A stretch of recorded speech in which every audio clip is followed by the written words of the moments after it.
નમસ્કાર, આપ જોઈ રહ્યા છો નેશન પ્લસ ન્યૂઝ. હું છું આપની સાથે હિરલ પંડ્યા. વડોદરામાં શ્રદ્ધા અને પરંપરાનો સમન્વય જોવા મળ્યો છે. શહેરના પ્રખ્યાત શ્રી જાનુબાઈ માતાના મંદિરે વૈશાખ સુદ પૂનમના બીજા દિવસે ભવ્ય ભંડારાનું આયોજન કરવામાં આવ્યું હતું. વર્ષો જૂની સંસ્કૃતિને જાળવી રાખતા આ મંદિરમાં આજે પણ આધુનિક સાધનોને બદલે પરંપરાગત રીતે ભોજન બનાવી હજારો ભક્તોને જમાડવામાં આવ્યા હતા. શ્રી જાનુબાઈ માતાના મંદિરે દર વર્ષની જેમ આ વર્ષે પણ પરંપરાગત રીતે ઉજવણી કરવામાં આવી હતી. સાંજે 7 કલાકે માતાજીની ભવ્ય મહાઆરતી કરવામાં આવી હતી, જેમાં મોટી સંખ્યામાં માઈ ભક્તો જોડાયા હતા. આરતી બાદ શરૂ થયેલા ભંડારામાં રાત્રિ સુધી 4000થી વધુ ભક્તોએ પ્રસાદીનો લાભ લીધો હતો. આ આયોજનની વિશેષતા એ છે કે સમગ્ર મહાપ્રસાદી આજે પણ લાકડાના ચૂલા પર જ તૈયાર કરવામાં આવે છે.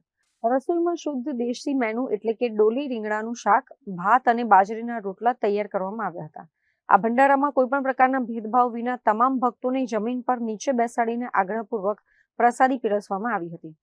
પોળના સ્થાનિક લોકોએ સ્વયંસેવક બનીને રસોઈ બનાવવાથી લઈને પીરસવા સુધીની તમામ કામગીરીમાં સહયોગ આપ્યો હતો.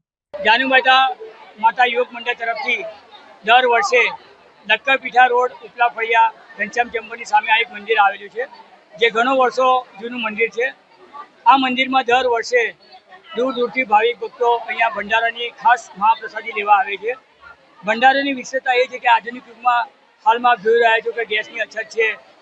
અછતના કારણે લોકોને ગેસના બોટલ મળતા નહીં, પણ અમારું રસોઈ, અમારી મહાપ્રસાદી ફક્ત ચૂલા પર જ વર્ષોથી થાય છે અને વર્ષોથી થતી રહેશે, જેના કારણે લોકોને આધુનિક યુગમાંથી જૂના જમાનાની યાદમાં એક ભંડારો એવું સમજે તો પણ ચાલે. તદુપરાંત આ ભંડારો દરેક બોલના રહેવાસીઓ, દૂરના ભાઈ બહેનો બધા જ આ મહાપ્રસાદીનો ભંડારાની પ્રસાદી લેવા માટે દર વર્ષે અહીંયા દૂર દૂરથી લોકો આવતા હોય છે અને આ પરંપરા ચાલતી રહેશે. મહાઆરતી હાલમાં જ પૂર્ણ કરેલ છે. ઘણા ભાવિ ભક્તોએ મહાઆરતીનો ભાગ લીધો છે. એવી રીતે મહાપ્રસાદીમાં પણ લગભગ 4000 માણસો ભાગ લેશે અને મહાપ્રસાદી ગ્રહણ કરશે.